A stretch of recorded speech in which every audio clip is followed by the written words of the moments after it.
네, 매일 아침 꼭 챙겨야 할 뉴스 딱 3개만 깊게 들여다봅니다. 뉴스 세계 시간인데요. 김수민 시사평론가와 함께합니다. 어서 오세요. 네, 반갑습니다. 네, 새해 복 많이 받으시고요. 네, 새해 복 많이 받으십시오. 네. 자, 첫 소식 가볼까요? 개천절 폭력 시위를 주도한 혐의로 오늘 구속영장 실질 심사를 받게 되는 전광훈 한국기독교총연합회 대표회장이 네. 어제 집회에서 기독자유당에 대한 지지를 호소해서 논란이 될 전망입니다. 네. 정당 투표에서 기독교인들은 기독자유당을 찍어주기를 바라는 거죠. 원내 교섭단체 되면 빨갱이들 다 사라져버린다. 이런 거친 발언을 하기도 했습니다. 이러면 선거법 위반되는 거예요? 어떻게 되는 거예요? 이게 우리나라가 선거법상 선거 이전 180일 전부터는 정당도 직접적으로 선거에 영향을 끼칠 목적의 지지 반대 발언을 할 수 없게 돼 있습니다. 180일 전부터? 예, 굉장히 긴 시간이고 이건 사실 까다롭다라는 네, 의견들이 네, 굉장히 네. 많은데 네. 일례로 2016년 총선을 몇 달 앞둔 상태에서 네. 녹색당에서 예. 정당 투표는 최선에 찍으세요.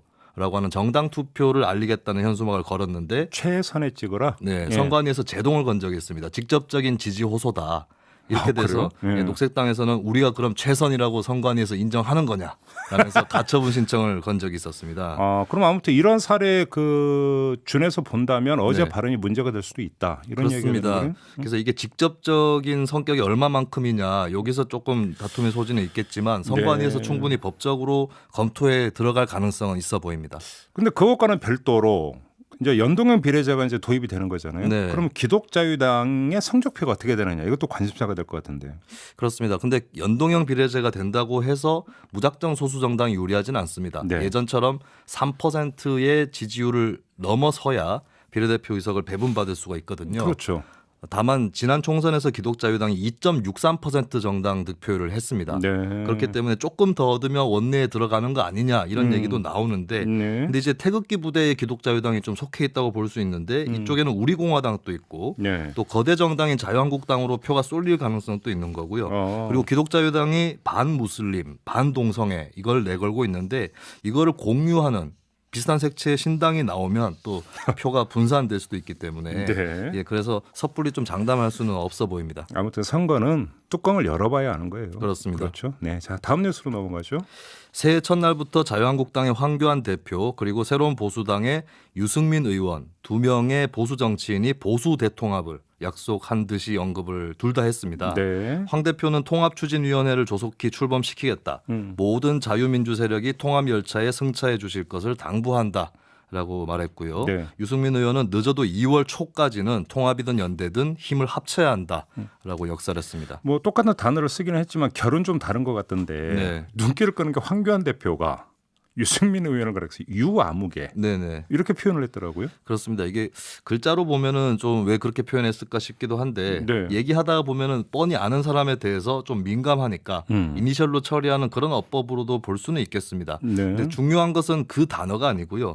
이 취지를 좀 봐야 되는데 이게 황교안 대표가 보수 통합에 대해서 얘기할 때마다 꼭 유승민 의원이 거론이 되고 있지만 네. 그 통합 대상에는 여러 정당이 있다. 그러게. 그중에 유 의원은 하나일 뿐이다.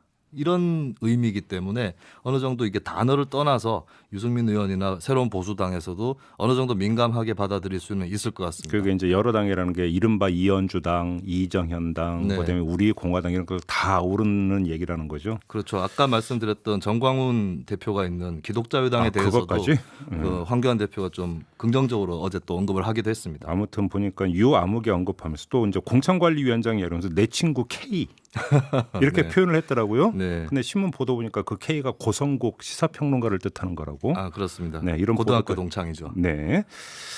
아무튼 알겠습니다. 그나저나 지금 새로운 보수당은 지금 어떻게 되고 있어요? 1월 5일 날 상당대회 한다는 거죠? 예, 그렇습니다. 창당 일정은 계속 강행을 하는 것이고요. 네. 그리고 유승민 의원 역시도 말에 뼈를 남겨놓긴 했습니다. 힘을 합쳐야 한다라고 하면서 통합이든 연대든이라고 했거든요. 네. 통합을 하지 않고 다른 방법으로 연대를 할 수도 있다는 얘기입니다. 또 어제 발언에서 유승민 의원이 한국당에 대해서 지금까지 국민에게 보여준 모습으로는 건전한 보수를 재건하기 어렵다라고 좀 쓴소리를 하기도 했고 그래서 예. 앞으로 일단은 보수 재건을 누가 더 잘하냐 이걸 가지고 경쟁할 것으로 보이고요. 네. 그러면서 통합 여부를 저울질하지 않을까 싶습니다. 그리고 연대할 가능성은 조금 더 열려 있기 때문에 네. 합당은 하지 않더라도 후보 단일화라든지 이런 선거 연대 가능성은 더 크게 열려 있다는 얘기도 있죠. 글쎄요. 그런데 그러면 유승민 의원은 지금 대구 동을 자기 지역구에서 출마한다고 아예 기자간담회에서 못 박아버렸잖아요. 네. 그러면 선거 연대가 되면 자유한국당에서 대구 동을에 후보를 안 내거나 네. 이럴 수 있을까요?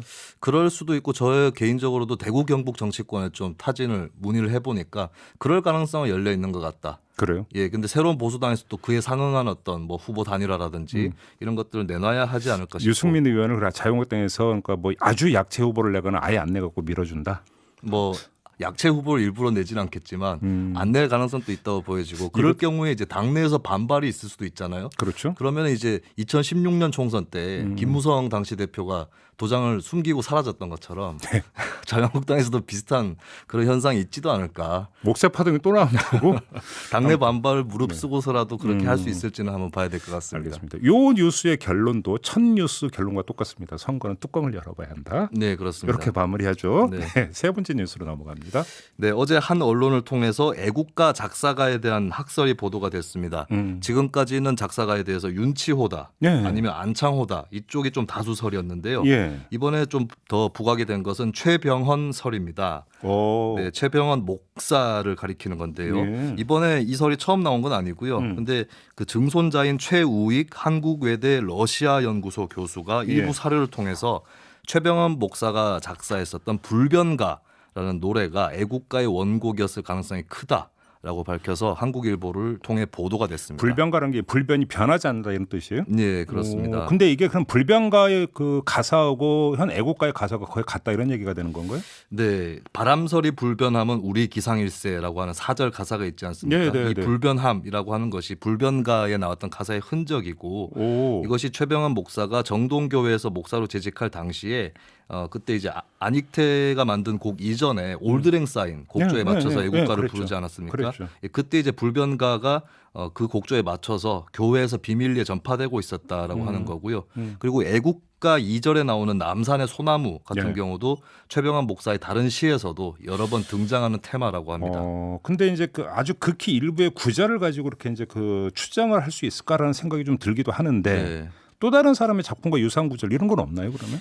그동안에 윤치호설을 지지했던 사람들은 윤치호가 만들었던 찬미가라든지 네. 이런 노래에 애국가하고 비슷한 가사가 나온다라는 이유를 들었었거든요. 네. 그래서 이번에 최우익 교수 주장도 보면은 윤치호가 관여했다라는 걸 부인하지는 않습니다. 왜냐하면 윤치호가 이제 최병헌 목사가 있었던 정동제일교회 교인이었고요. 두 사람이 이제 한때 굉장히 친한 사이였었습니다. 아, 그런가요? 예, 그래서 근데 최 목사가 불변가를 다 짓는 과정에서 마무리 과정에서 윤치호가 썼던 가사 일부가 마음에 들어서 예. 동의를 받아서 붙여 넣었다라는 주장을 최우익 교수 역시도 하고 있고요. 어떻게 보면 최병헌 설 이것을 수용한다고 해도 이게 애국가라는 게 한 사람이 꼭 작사가로 지목될 수 있는가? 공동 작품일 수도 있죠. 그렇죠. 사실상의 구전가요 비슷하게 이렇게 퍼지면서 가사가 예. 또 덧붙여지고 하는 예, 그런 과정을 거쳤다. 공동 창작의 성격이 좀 강하다라고 볼 수도 있겠습니다. 네. 다만 이번에 이제 최병헌 목사 이름을 처음 들어보신 정치자분들도 많을 것 같은데요. 예. 사회 개혁을 위해서 노력했던 또 개화 사상가였던 탁사 최병헌 선생의 발자취를 돌아볼 그런 계기는 되지 않았나 하는 생각이 듭니다. 인물 발굴의 성격도 있는 거군요. 예, 알겠습니다. 그렇습니다. 자 이렇게 마무리하죠. 김수민 시사평론가였습니다. 고맙습니다. 예, 감사합니다. 이슈의 핵심을 꿰뚫는 예리한 시선, 믿고 듣는 진품 시사 김종배 시선 집중.